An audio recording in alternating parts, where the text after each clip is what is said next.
Merci beaucoup d'être toujours avec nous. Nous arrivons à la question de savoir est-ce que l'état des droits dans cet environnement actuel est nécessaire quand il n'existe pas un État? La question est pertinente quand il n'existe pas un État. Aujourd'hui, est-ce que l'État congolais existe? Moi, je pense que quand vous arrivez par exemple à Aru, l'État n'existe pas. Quand vous arrivez dans certaines provinces, beaucoup de provinces, je peux dire 60-70% dans des parties du Congo où vous n'allez même pas trouver un militaire. Les gens sont encore en train de se... Donc...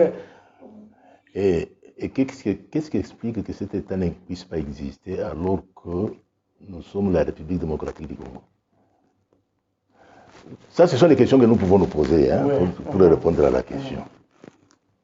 Oui, la question est pertinente, je disais. L'état des droits, je disais tout à l'heure, nous devons aussi nous méfier de certains mots que nous utilisons, état des droits. L'état des droits, c'est quoi? L'état des droits, c'est quelque chose dont les fondements expriment l'acte de propriation. Est-ce que ce n'est pas un État qui est dirigé par... Non, l'état des droits... Par la Constitution, les droits... Non. Au départ, les droits doivent venir après ça. Quand nous sommes propriétaires, reconnus et attitrés, et nous sommes conscients d'être propriétaires, et que nous avons une pensée, effectivement, qui dit que nous sommes propriétaires, rien ne peut évoluer en dehors de reconnaître l'état de droit de ces propriétés. Toutes les lois qui doivent être élaborées en tenant compte de cette réalité-là. Or, quels sont les fondements du caractère de propriété? C'est d'abord cette liberté de circuler sur sa propriété, cette capacité d'initiative, de création sur ta propre propriété. Oui. Est-ce que nous avons ces éléments-là? Non. Alors, quand nous parlons maintenant de l'état de droit, sans avoir ces éléments-là, ce n'est pas l'état de droit. Donc, j'ai comme l'impression que nous, les Congolais, nous prenons l'État comme Kinshasa, comme les grandes activités. Mais justement, et pourquoi nous prenons Kinshasa ou bien... Dans le pays est nourri par les provinces. Les provinces et puis les chefferies. C'est ça. La colonisation a réussi à vivre avec les chefferies.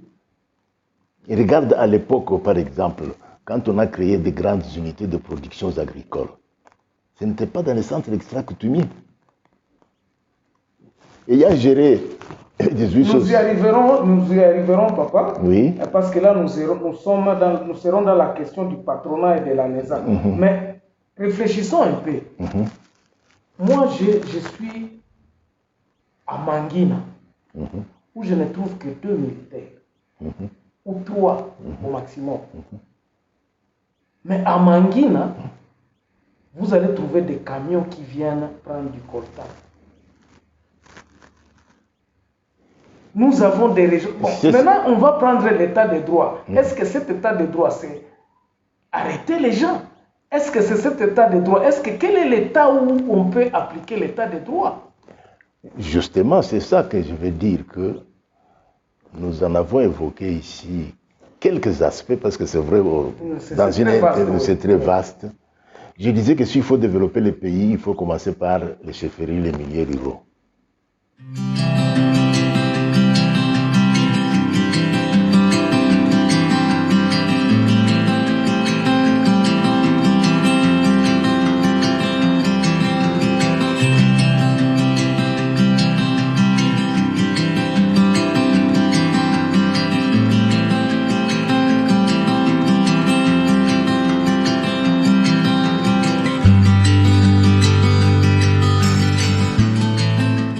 Impliquer les populations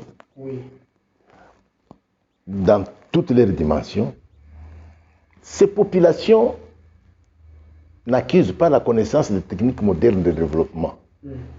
Mais nous allons affecter à ce moment-là l'intelligentsia. Mais le propriétaire, c'est la population. Oui. L'intelligence apporte des techniques pour booster en fait le développement. Ouais, alors, sur cette question-là, papa, est-ce qu'il y a moyen que l'État actuel, avec le président Félix, travaille avec les chefferies? Et comment ça peut se faire? Mais oui, il y a moyen. Je prends un exemple. Je prends l'exemple de Bassankoussou à l'Équateur. Oui. Quand je suis arrivé, quand on m'a demandé de créer le groupe agro-pastoral, je suis arrivé à Bassankoussou, je trouve que, pas seulement à Bassankoussou et puis dans d'autres choses, je trouve que l'exploitation des palmiers à huile, accusait des rendements trop faibles qui ne faisaient que diminuer. Vous aviez fait des études. J'ai fait des études pour cela. Mais une expérience que j'ai faite, c'est quoi? Les machines étaient dans un état de vétusté très avancé. J'ai utilisé les jeunes ingénieurs qui étaient... Donc, cette histoire-là, de ne pas renouveler les équipements, ça ne date pas d'hier. Non. Donc, si on est en train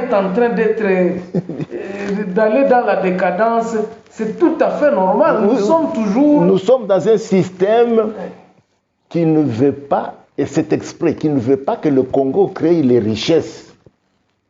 Parce que les richesses vont mettre à la porte des investisseurs étrangers. Voilà, quand il y a eu pillage à Kinshasa, c'était en 1991, oui, j'étais déjà à la NESA. J'ai fait l'évaluation des dégâts. Dans la conclusion, voilà ce que j'ai demandé au gouvernement. Aujourd'hui, nous nous trouvons avec un vide sur l'avenue du commerce, autour de l'avenue du commerce, parce que c'était occupé par des Blancs, des étrangers. Or, ce type d'entreprise ne peut pas appartenir aux étrangers. Nous conseillons au gouvernement, tous les étrangers qui ont pris fuite, qui ont vidé, pour qu'ils reviennent, il faut qu'ils fassent preuve d'un fonds d'investissement. Ça, c'est un. Des deux. L'avenue du commerce, les environs du grand marché, doivent appartenir aux Congolais. Il faut donner aux Congolais qui ont la capacité d'initier, ainsi de suite. Cela n'a pas été pris en compte. Tu vois. Deuxièmement, qu'est-ce que les investigations de ce moment-là avaient révélé? Kinshasa était bourré de produits alimentaires, de produits de première nécessité, mais dont le stockage n'était pas visible. J'ai constaté ce stockage-là dans les environs, dans les ports et tout cela, et ainsi de suite. C'est ce qui a expliqué que Kinshasa n'a pas mis longtemps pour reprendre les activités. Mais la façon dont ce stockage-là a été fait, c'était pour jouer sur le prix. Ok, spéculation. Nous devons ouvrir les yeux.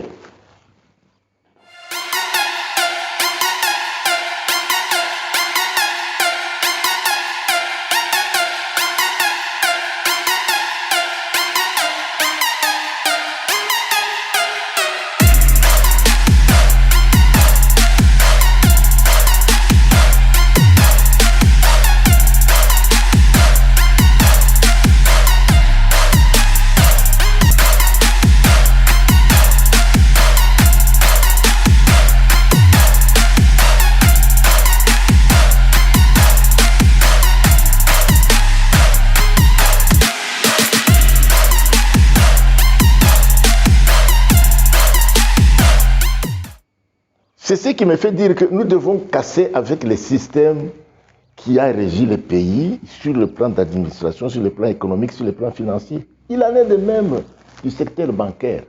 Il n'y a aucune banque congolaise. Comment pouvez-vous prétendre gérer votre monnaie propre quand vous n'avez pas un instrument pour gérer cette monnaie? Toutes les banques qui sont créées à Kinshasa, ce sont des banques de spéculation. Mais c'est ça justement, lorsque nous parlons de monnaie, lorsque nous parlons de la gestion globale du pays, c'est-à-dire la politique qui doit être appliquée à Bukavu est faite à Kinshasa, sans toutefois tenir compte du milieu dans lequel les gens vivent. Je suis d'accord avec ton approche. Mais si je ne veux pas trop rentrer là-dedans, c'est parce que je ne veux pas tomber dans, comment je peux dire, dans une approche qui, tout en reconnaissant les faiblesses ou les capacités de ce coin, pas seulement Bukavu, à maintenir cette option-là. Il faut que cette option ait un début, qui puisse progressivement conscientiser les gens et devenir une réalité pour tout le monde. Parce que ça risque d'être accaparé par quelques individus qui vont créer une classe de gens qui va perpétuer l'exploitation du reste de la population. C'est pour cela qu'une réflexion doit être bien faite. Bien faite. Ici, nous allons arriver dans ce qu'on appelle la NESA. Papa, vous allez nous parler sur le patronat. La NESA, quel est le but pour la NESA et quelle était sa mission? Aujourd'hui, pratiquement, les associations des patrons n'existent presque plus. Est-ce qu'il y a-t-il moyen? Parce que Kabila, à un certain moment, disait qu'il fallait qu'il crée des millionnaires. Vous allez nous en parler dans la partie qui va suivre. On prend une pause. Ok. Alright. Parlons plus d'abord de la connaissance. La connaissance qui est répartie en 3 chapitres: le temps, l'espace et la matière. Le temps, eh bien, la connaissance, elle est omnipotente, justement parce qu'elle va au-delà du temps. La connaissance, elle est omniprésente, parce qu'elle dépasse tout espace. Elle va au-delà de l'espace. Connaissance, eh bien, elle est omnisciente. Omniscient, oui, justement parce qu'elle va au-delà de la matière. Toute matière se voit transformée au temps grâce à la connaissance. Eh bien, la fin du monde, c'est pas encore la fin du monde. Il s'agit bel et bien de l'évolution. Restez chez vous, eh bien, l'intelligence restera toujours là.